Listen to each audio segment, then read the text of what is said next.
Os pastos realmente não produzem igual ao longo do ano inteiro.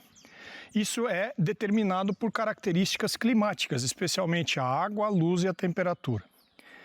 Isso significa que na sua propriedade você vai experimentar ver as pastagens em alguma época, especialmente das chuvas, que tem uma quantidade maior de folhas verdes e estruturas de maior digestibilidade.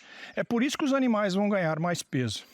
Em épocas da seca, você tem essas hastes com baixa digestibilidade, folhas que também não têm quase desempenho nenhum, e é por isso que existem algumas necessidades de ajuste, principalmente nutricional.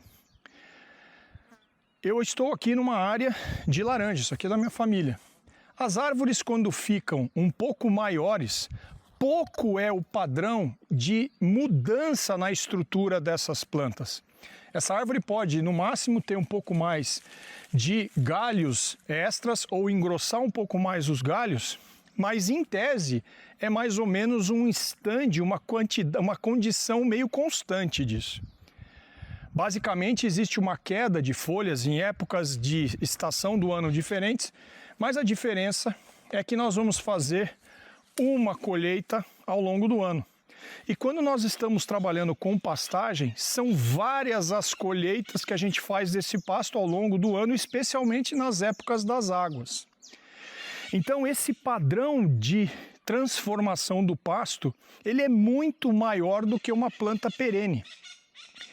Ou seja, se eu estou numa época de maior crescimento, eu tenho que usar melhor esse pasto da melhor forma possível. E o hábito dos animais muda agora dependendo da oferta que você coloca para eles aí. Então, se você tem numa época de maior acúmulo, vai fazer com que você possa usar a quantidade maior de animais, e lembre-se que em um bocado, ou seja, em uma apreensão de forragem pela boca dos animais, a quantidade de forragem que vem ali é maior do que numa época que tem pouca oferta.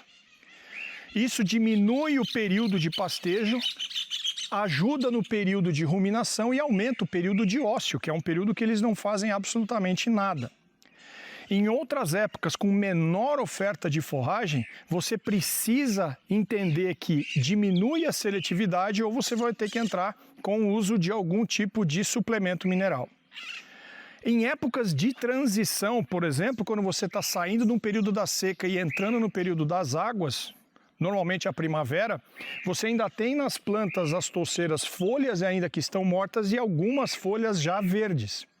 O ajuste de carga nessa hora é super importante porque você vai ver que o animal consegue ser seletivo, ele vai pegar aquela folha mais verde que é o que vai dar mais desempenho. Então lembre-se que o pasto muda, a fisiologia do pasto muda, as estruturas do pasto mudam e a estratégia do uso do pasto também deve mudar.